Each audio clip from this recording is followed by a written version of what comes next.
Hi friends, I'm Felicia. Welcome back to my channel. Today's video is going to be talking about my most disappointing reads of 2017. So they might not be that I necessarily hated them, but it might have been a couple on them. A couple of the books on this list were books that I was looking forward to and I just was really disappointed in them. But yeah, we're just going to get into it. I don't think I need to add that much preamble. You're all smart peoples. And you've seen 90 of these already, so. The first book was Freaks by Amanda Hawking, and that was a book that we read for our Reads with Friends Goodreads group. Shannon was actually contacted by a publicist for the book or something and asked if we wanted to read it, and then they didn't even provide us copies, so that was interesting. But yeah, we read it and it wasn't a book for me. I wasn't going to read it anyways, but then with the book club we read it and none of us really liked it. It's basically a book about a traveling circus, and people in the circus start, they get to this town and then people in the circus start having bad things happen to them. And like being hurt in accidents and stuff. And so it's just like weird stuff going on, and then there's a romance in there with the main character, and it just was the most repetitive book, and I also don't care for books like that anyways. It was a paranormal urban fantasy kind of thing, and I just I don't care for that, and it just wasn't a good book. I just didn't enjoy it at all, so it wasn't a book for me, and I shouldn't have read it because I knew I wasn't gonna like it, and I didn't. The next book was also another book that we read for book club, and that was The Circle by Dave Eggers. I listened to that on audio. I have forgotten what the audio narrator's name was. Dion Graham. Does that make sense? Where did that come from? Anyways, and that's a book about a girl who goes to work for this big company that's kind of like Apple and Google, Microsoft smooshed together, but it is more focused on social media, so maybe more like just Google, social media and people and stuff like that. And basically it's just the most repetitive, boring book that I've read in a long time. And the book was called The Circle, I think, because everything in the book went in a circle. The main character was so boring. She had no personality. It was just terrible. And then it was hours and hours of just nothing. And then the end wasn't even worth it. It didn't turn around in the end. So I was just really upset that I read that book. The next book was called The List by Patricia Ford. And that was an ARC that I got from Neck Alley. And it was, I'm not sure if it's middle grade, young adult. So like maybe like 12-year-olds, 13-year-olds. And it's about the society where they have a list of 500 words and they can only speak using words on that list.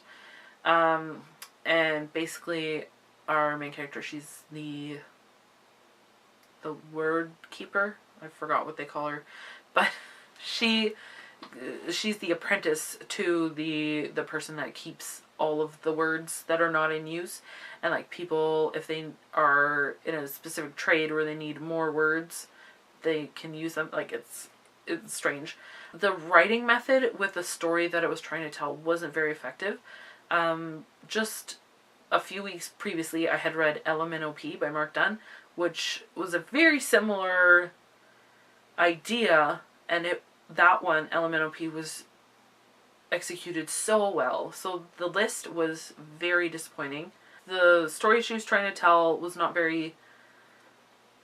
It felt very jarring because it was first person narration. So she's thinking using all of the words, but then when they would have a dialogue, then they just sounded dumb because they weren't using all the words.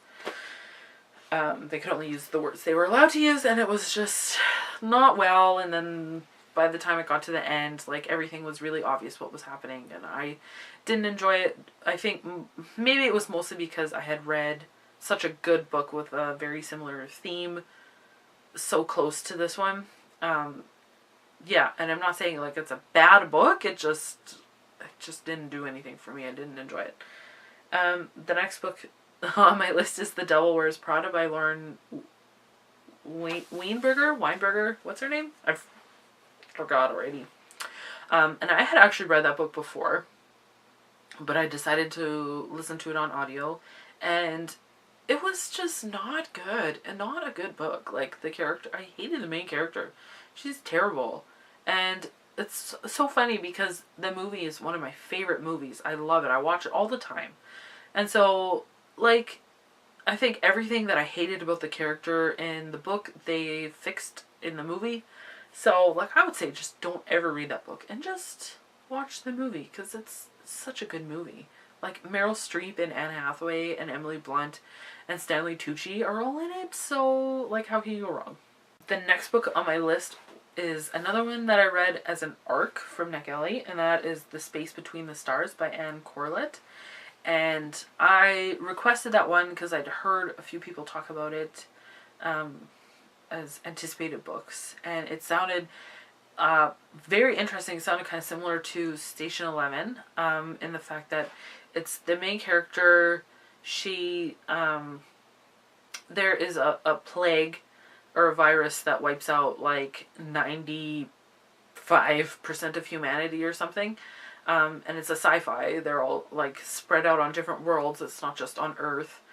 And so she's on a lonely planet, and there's no one else alive on her planet after this plague rolls through, and so she's trying to get back to Earth and find other people. So that was the premise, and it just sounded so promising to me, but then, wow, I just was so disappointed with it.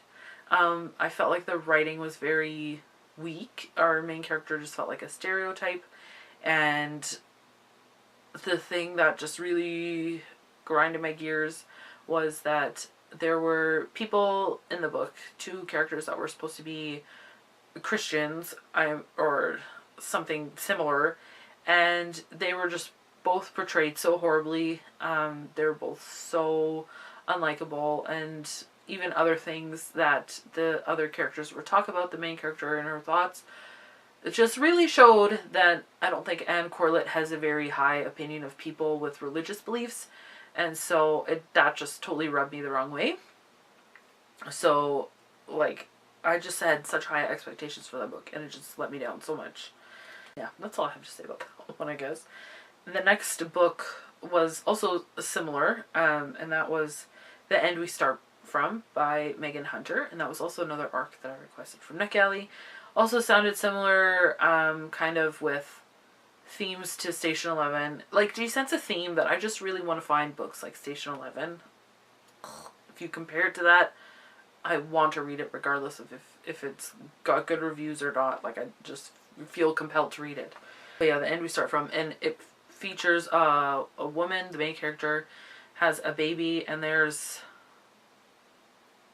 maybe a flood or something that happened, and her husband and her child are trying to find a safe place to live. And that's basically all the description I can give you, because that's about as much description as the book gives. It's just the most vague book, and like, it's getting rave reviews. Oh, also Emily St. John Mandel blurbed it, who is the author of Station 11, so I thought, oh, this has to be good then. No. Yeah, I was reading it, and I was like, what am I reading? I don't understand. What's going on? Like, it just felt like just a collection of vague thoughts of a woman. And, like, everyone in the book was referred to by their first initial. And it's not writing that I enjoy. That's sparse. Everything's vague. I don't like that. I don't mind more language that isn't explicit, but like, it can be done well. And I don't feel like this was done well. Like, I had no idea what was going on.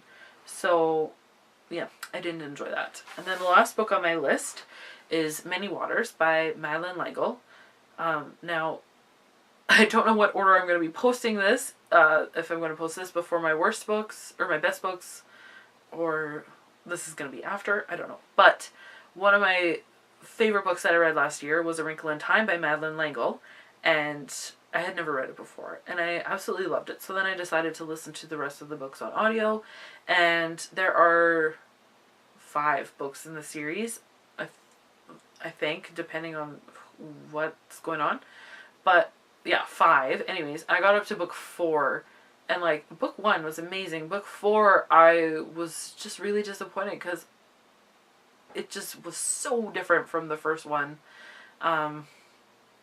The first one was filled with like awesome sci-fi and adventure and like things happening and action and good characters, and in this one it just felt like the same thing was happening over and over. And like this one features Meg's twin brothers, the middle brothers, and like they do not catch on quick.